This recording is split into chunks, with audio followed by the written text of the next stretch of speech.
Hi everyone, कैसे हैं आप सभी दोस्तों। आज की जो हमारी क्लास रहेगी वो Haryana set, screening, estate, TGT, PGT, PRT, DSSB जितने भी हमारे एग्जाम हैं सभी के लिए इम्पोर्टेंट रहेगी, क्योंकि सर्वनाम से क्वेश्चन हर एग्जाम में पूछा जाता है।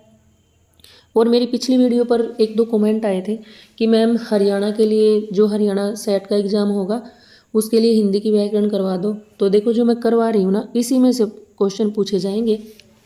और आप सभी से एक रिक्वेस्ट है कि भाई मेरी वीडियो को थोड़ा शेयर कर दिया करो, क्योंकि देखो जो मेरे चैनल पे शुरू से जुड़े हैं उनको पता भी है कि मैं जो भी टॉपिक हिंदी के करवा रही हूँ ना, बिल्कुल डीप में जाके करवा रही हूँ और बहुत अच्छे से करवा रही हूँ। मेरा करवाया हुआ अगर आपने अच्छे से पढ़ लिया तो एग्ज़ाम में आपका कोई भी क्वेश्चन गलत नहीं होगा। और कितनी भी मुश्किल हिंदी पूछ लो, इससे बाहर क्वेश्चन भी नहीं आएगा। तो चलिए आज करेंगे सर्वनाम। सबसे पहले करेंगे सर्वनाम की परिभाषा। जो शब्द संज्ञा के स्थान पर प्रयोग होते हैं उन्हें सर्वनाम कहते हैं। सर्वनाम संज्ञा की पुनरावृत्ति को रोककर वाक्यों को सौंदर्यपूर्ण बनाता है। पुनरावृत्ति का अर्थ होता है किसी चीज़, मतलब कोई चीज़ बार बार रिपीट हो रही है, रिपीटेशन किसी चीज़ का हो रहा है। तो कैसे होता है, देखो, सीमा एक धार्मिक महिला है। सीमा हर रोज़ भगवान की पूजा करती है। सीमा हर रोज़ गरीब बच्चों को खाना खिलाती है। तो यहाँ पर क्या हो रहा है, सीमा शब्द बार बार आ रहा है वाक्य में, तो ऐसे अच्छा नहीं लग रहा है। मतलब संज्ञा की जो बार बार संज्ञा रिपीट हो रही है, तो ऐसे जो हमारे वाक्य होते हैं, सेंटेंस होते हैं, वो बिल्कुल अच्छे नहीं लगते। तो इसलिए वहाँ पर सर्वनाम शब्द आता है। जैसे एक बार सीमा शब्द यूज हुआ, उसके बाद यहाँ पर वह हर रोज़ गरीब बच्चों को खाना खिलाती थी। इस तरह से क्या करता है, सर्वनाम संज्ञा शब्दों को पुनरावृत्ति से रोककर वाक्यों को सौंदर्यपूर्ण बनाता है। ये मैंने आपको समझाने के लिए लिखा था। अब है सर्वनाम के भेद। तो सर्वनाम के भेद, उत्पत्ति, यहाँ पर उत्पत्ति के साथ रूप हो रहेगा, मैं लिखना भूल गई होंगी। तो सर्वनाम के भेद, रूप और उत्पत्ति के आधार पर सर्वनाम के 2 भेद होते हैं और प्रयोग और व्याकरण के आधार पर 6 होते हैं। इस तरह से क्वेश्चन पूछा जा सकता है कि उत्पत्ति और रूप के आधार पर सर्वनाम के कितने भेद होते हैं।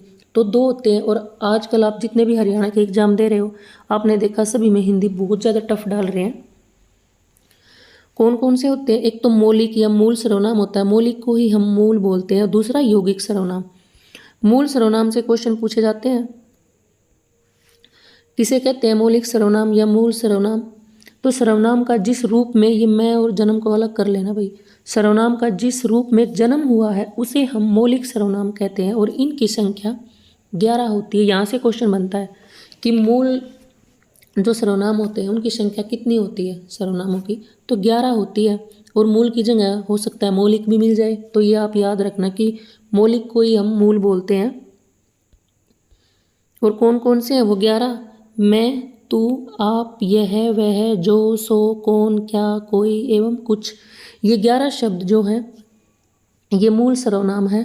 आप बोलोगे कि मैम सर्वनाम तो बहुत सारे हैं, जैसे उसका, है, जो, सो, कुछ, बहुत सारे हैं। तो देखो वो कैसे बने हैं वो अभी मैं आपको बताऊंगी। अब है यौगिक सर्वनाम। यहाँ से क्वेश्चन सब्जेक्ट वालों का बनता है वैसे तो जो सब्जेक्ट वाले बच्चे हैं तो वो कमेंट करके मुझे बता सकते हैं, उनके लिए मैं अलग से और भी ज़्यादा डीप में जाके वीडियो बना दूंगी। लेकिन थोड़ा सा मैं आप सबको भी बता देती हूँ। जब मूल सर्वनाम पर वचन और कारक का प्रभाव पड़ता है या जो मूल सर्वनाम की सहायता से बनते हैं उन्हें हम यौगिक सर्वनाम कहते हैं। यौगिक मतलब जो किसी की सहायता से, किसी के योग से बन रहे हैं। जैसे यहाँ पर मूल सर्वनाम क्या है, मैं हमारा मूल सर्वनाम है और इसमें हमने न कारक जोड़ दिया तो क्या बन गया, मैंने। ऐसे ही मैं में हमने को कारक जोड़ दिया तो मुझको बन गया, से कारक जोड़ दिया तो मुझसे बन गया। ऐसे ही वचन का भी प्रभाव पड़ता है। जैसे मैं क्या है, एक वचन है, और हम है बहुवचन है, ये मैं से हम इस तरह से बन गया। तो ये जो बहुत सारे हमारे संज्ञा शब्द होते हैं, सर्वनाम शब्द होते हैं, वो यौगिक सर्वनाम होते हैं जो इनके साथ जुड़कर बने हैं। बाकी मूल तो हमारे 11 ही होते हैं। अब है आगे, प्रयोग और व्याकरण के आधार पर सर्वनाम के कितने भेद होते हैं। तो प्रयोग और व्याकरण के आधार पर सर्वनाम के 6 भेद होते हैं। देखो वो रूप और उत्पत्ति के आधार पर थे, क्वेश्चन भी आ सकता है वहाँ से। और प्रयोग और व्याकरण के आधार पर 6 भेद हैं। कौन कौन से हैं, पुरुषवाचक सर्वनाम, निजवाचक सर्वनाम, निश्चयवाचक सर्वनाम, अनिश्चयवाचक सर्वनाम, प्रश्नवाचक सर्वनाम, संबंधवाचक सर्वनाम। अब सबसे पहले हम करेंगे पुरुषवाचक सर्वनाम। पुरुषवाचक सर्वनाम वह सर्वनाम जो वक्ता, श्रोता तथा किसी अन्य के लिए प्रयुक्त होता है, या जिस सर्वनाम का प्रयोग स्त्री और पुरुष दोनों के लिए किया जाता है, वह पुरुषवाचक सर्वनाम होता है। जैसे मैं, तुम, आप, यह, वह, ये यहाँ पर मूल सर्वनाम है। और भी आ सकते हैं इसके अंदर, जैसे हमारा है, तुम्हारा है, हम हैं, बहुत सारे आ सकते हैं, लेकिन मूल सर्वनाम जो है ना वो यही है इसके अंदर। अब देखो, समझाने के लिए मैं आपको बताती हूँ, वक्ता कौन होता है? जो मतलब बोलने वाला होता है, और श्रोता होता है सुनने वाला, और ये जो अन्य हुआ है ये कोई तीसरा व्यक्ति होता है। वाक्य में प्रयोग करने के बाद आपको अच्छे से समझ आ जाएगा, भी बताती हूँ। देखो, आप यहाँ बैठो, मैं अभी आता हूँ, ये एक वाक्य है। तो आप यहाँ पर बैठो, मैं अभी आता हूँ, ये आप क्या है? ये पुरुषवाचक सर्वनाम तो है, क्योंकि जो आप है यानी कि जो सेकंड पर्सन है वो कौन है? वो कोई ना कोई व्यक्ति तो है, या तो लड़का या लड़की है, स्त्री या पुरुष है। तो ये चीज़ इसमें साफ दिखाई दे रही है, साफ समझ आ रहा है कि ये पुरुषवाचक सर्वनाम है। आप यहाँ पर बैठो और मैं अभी आता हूँ, मैं कौन है? जो मतलब बोलने वाला होता है, स्वयं फर्स्ट पर्सन जो है। तो आप यहाँ पर बैठो, ये आप कौन है? सेकंड पर्सन, श्रोता, सुनने वाला। यहाँ पर किसी अन्य व्यक्ति की बात नहीं हो रही। तो मैं अभी आता हूँ, तो ये भी जो मैं अभी आता हूँ, मैं क्या हूँ? मैं भी तो एक लड़का हूँ या लड़की हूँ। तो इसमें साफ नजर आ रहा है कि ये पुरुषवाचक सर्वनाम है। अगला है, वह आज घर नहीं आएगा। वह कौन है? कोई अन्य पुरुष की बात यहाँ पर हो रही है। वह आज घर नहीं आएगा, तो वह कौन है? वो जो अन्य पुरुष है वो कोई ना कोई पुरुष, लड़का लड़की तो है ना, कोई पुस्तक तो वो है नहीं। तो इस तरह से लिखा भी हुआ है ना परिभाषा में, जिस सर्वनाम का प्रयोग स्त्री और पुरुष के लिए किया जाता है। तो आपको अच्छे से समझ आ गया होगा। और देखो भाई, कुछ चीज़ इसमें ना भी समझ आए ना, तो सर्वनाम में क्या होता है कि जब मैं अगली वीडियो में बनाऊंगी क्वेश्चन की, जब क्वेश्चन हम डालेंगे ना, तो जब आप क्वेश्चन करोगे ना, तब आपके सारे जितने भी मतलब डाउट है ना वो दूर हो जाएंगे। अब देखो, पुरुषवाचक जो सर्वनाम है उसके भी 3 भेद होते हैं: उत्तम पुरुष, मध्यम पुरुष, अन्य पुरुष, फर्स्ट पर्सन, सेकंड पर्सन और थर्ड पर्सन। तो 3 भेद होते हैं। तो सबसे पहले हम करेंगे उत्तम पुरुष। उत्तम पुरुष की पहले परिभाषा पढ़ेंगे उत्तम पुरुष की। तो क्या होगी? वक्ता जिन शब्दों का प्रयोग खुद के लिए करता होता है, बोलने वाला होता है, जैसे मेरा, मुझे, मुझको, हमारा आदि। देखो, वक्ता मैंने बताया था जो बोलने वाला होता है, जिन शब्दों का प्रयोग वक्ता खुद के लिए करता है। जैसे मैं कोई शब्द बोलूँगी और खुद के लिए बोल रही हूँ, और जो करता होता है मतलब जो बोलने वाला होता है, वो सब चीज़ें इसमें आएंगे। भी वाक्य में प्रयोग करेंगे ना, तब आपको अच्छे से समझ आएगा। इसके अंदर जैसे मेरा, मुझे, मुझको, हमारा, ये सब क्या है? मैं खुद ही तो हूँ ये। तो अभी देखो वाक्य में, देखो आप, तो देखो, मैं अभी घर से लौटा हूँ। मैं कौन है? कौन है मैं स्वयं ही तो हूँ। मैं फर्स्ट पर्सन, इंग्लिश में आपको अच्छे से समझ आ जाता है, फर्स्ट पर्सन। मैं अभी घर से लौटा हूँ, इसमें क्या है? उत्तम पुरुष है। मैं एक धार्मिक व्यक्ति हूँ, क्योंकि मैं स्वयं के लिए ही तो बोल रही हूँ ना, मैं एक धार्मिक व्यक्ति हूँ। और मैं किसको बता रही हूँ? जैसे मैं अभी घर से लौटा हूँ, ये लड़का जो है ये किसको बता रहा है? किसी सेकंड पर्सन को बता रहा है, ये जो सुनने वाला है, जो श्रोता है, कि मैं अभी घर से लौटा हूँ। ऐसे ही वो इसमें क्या कह रहा है कि मैं एक धार्मिक व्यक्ति हूँ, सेकंड पर्सन को वो ये चीज़ बता रहा है। तो इसमें क्या है? उत्तम पुरुष है, फर्स्ट पर्सन है। अब है मध्यम पुरुष, जिन शब्दों का प्रयोग वक्ता सुनने के लिए करता है, अर्थात जो सुनने वाला होता है, जो श्रोता होता है, जैसे तू, आप, तेरा, तुम्हारा, तुम, सेकंड पर्सन है ये मध्यम पुरुष।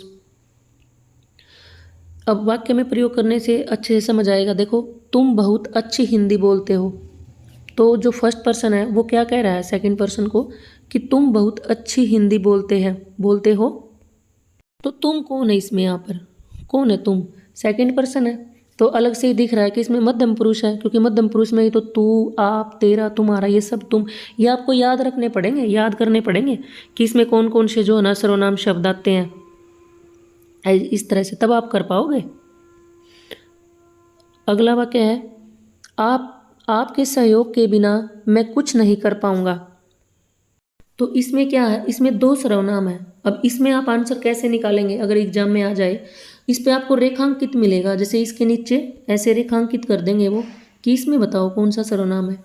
तो आप इसमें क्या बताओगे कि इसमें मध्यम पुरुष सर्वनाम है, मध्यम पुरुष है इसके अंदर, क्योंकि उन्होंने आपके किस में आता है? या तो हुआ यहाँ पर आप, जो सेकंड पर्सन की बात हो रही है। और अगर वो इसके नीचे रेखांकित करेंगे, मैं के नीचे, तो ये तो मैं खुद हूँ, फर्स्ट पर्सन। तो फिर हमारा आंसर यहाँ पर हो जाएगा उत्तम पुरुष और यहाँ पर मध्यम पुरुष, ये चीज़ आपको ध्यान रखनी होगी। वहाँ पर रेखांकित शब्द को रेखांकित करके भी पूछते हैं, तो क्वेश्चन के अकॉर्डिंग हमारे आंसर होते हैं। अब नंबर 3 है जो पुरुषवाचक का तीसरा भेद है, अन्य पुरुष।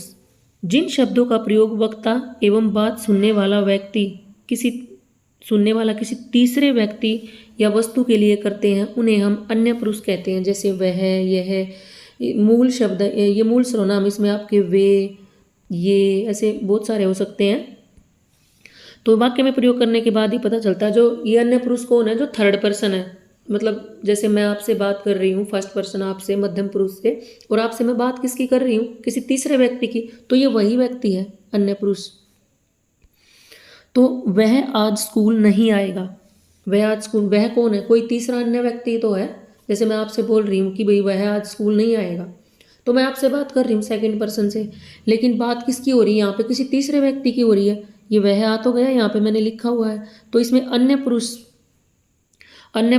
जो है ना पुरुषवाचक सर्वनाम है। ऐसे ही अगला देखो, मैंने तुमको बताया था कि वह घर नहीं आएगा। अब इसमें ना 3 सर्वनाम है। इस तरह से बहुत सारे क्वेश्चन, यहाँ से क्वेश्चन पूछे जाते हैं एग्जाम में। अब यहाँ पर मैंने तुमको बताया था, मैंने कौन है, जो मैंने बताया था उत्तम पुरुष है फर्स्ट पर्सन, और तुमको कौन है सेकंड पर्सन यानी कि मध्यम पुरुष, और वह घर नहीं आएगा ये कौन है, अन्य पुरुष है, ये थर्ड पर्सन है। तो इसमें रेखांकित मिलेगा आपको, जैसे पूरा वाक्य देके यहाँ पर रेखांकित कर देंगे कि मैंने, अब बताओ इसमें कौन सा जो सर्वनाम है, तो हमारा जो इसमें उत्तम पुरुष हो जाएगा। और अगर ये वो तुमको, जो यहाँ पर तुमको है, इसको अंडरलाइन कर देते हैं तो फिर हमारा आंसर हो जाएगा मध्यम पुरुष, क्योंकि तुमको तो मध्यम पुरुष है, वह अन्य पुरुष है। अगर इसके नीचे अंडरलाइन मिलती है तो फिर हमारा आंसर अन्य पुरुष हो जाएगा। तो इस तरह से आंसर निकाले जाते हैं। अब है निजवाचक सर्वनाम। जिस सर्वनाम का प्रयोग कर्ता स्वयं के लिए करता है उसे निजवाचक सर्वनाम कहते हैं। इसमें निजीपन प्रतीत होता है, जैसे आप का अर्थ होता है यहाँ पर जैसे आप, स्वयं, खुद, स्वतः। निजवाचक में जो आप प्रयोग होता है उसका अर्थ स्वयं होता है। यहाँ पर देखो कन्फ्यूजन रहती है, आप का प्रयोग यहाँ पर भी हुआ था ना, जो पुरुषवाचक सर्वनाम है उसमें यहाँ पर आप का प्रयोग हुआ था।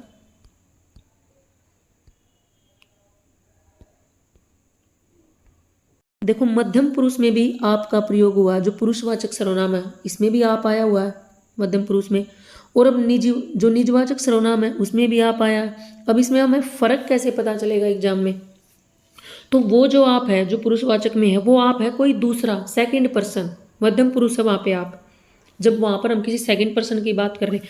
लेकिन ये जो आप आया ये खुद के लिए आया, अपने निजता के लिए आया। यहाँ पर ये फ़र्क है। अभी वाक्य में प्रयोग करके देखेंगे तब पता चल जाएगा आपको। देखो यहाँ पर पहला है मैं स्वयं लिख लूँगा, मैं स्वयं लिख लूँगा, तो इसमें निजवाचक सर्वनाम है, क्योंकि मैं स्वयं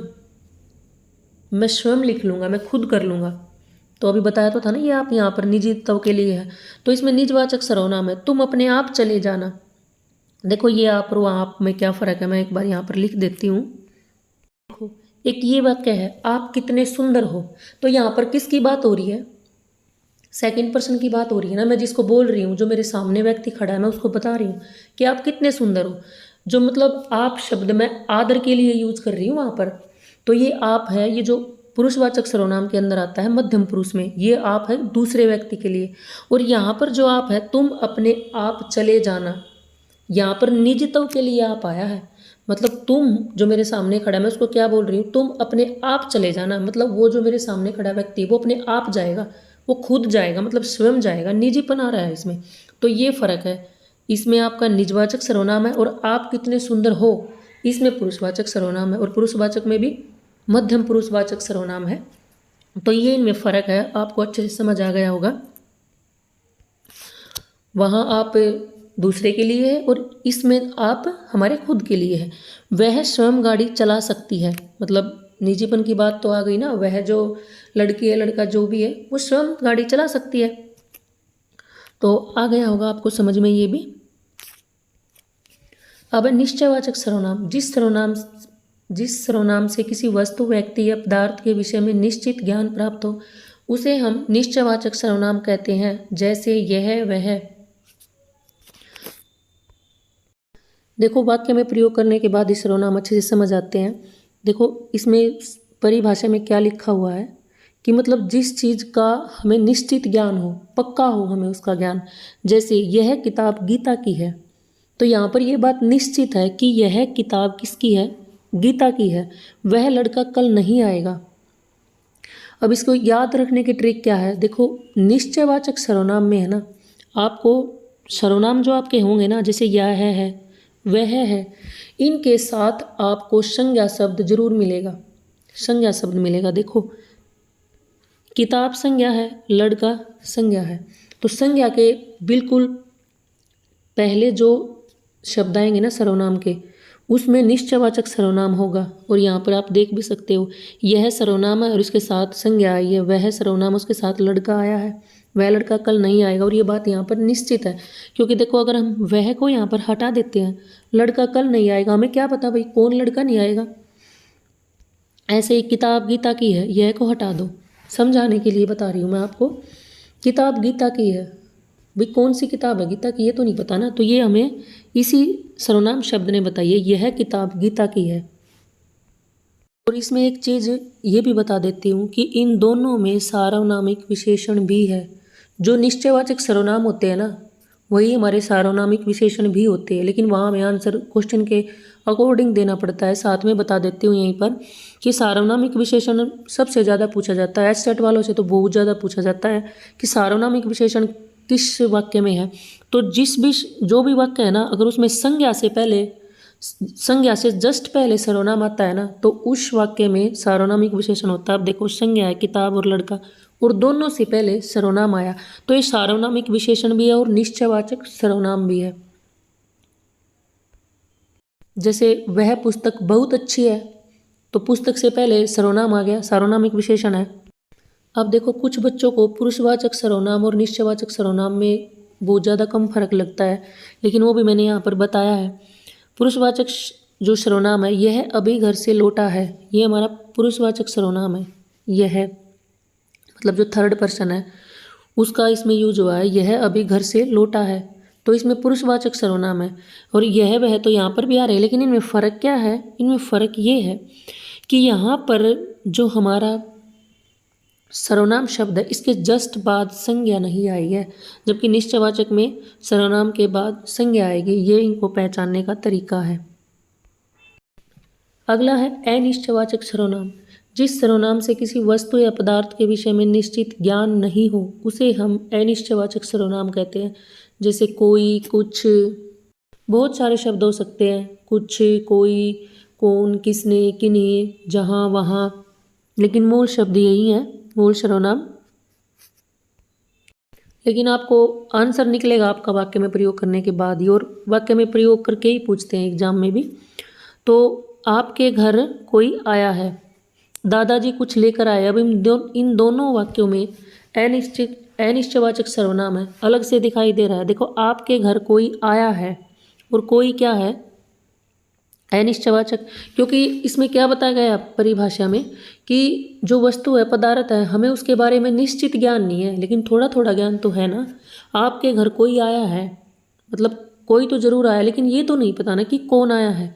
तो आपके घर कोई आया में अनिश्चयवाचक सर्वनाम है। दादाजी कुछ लेकर आए हैं, कुछ तो लेकर आए हैं, लेकिन ये नहीं पता ना कि क्या लेकर आए हैं, तो इन दोनों में हमारा अनिश्चयवाचक सर्वनाम हो जाएगा।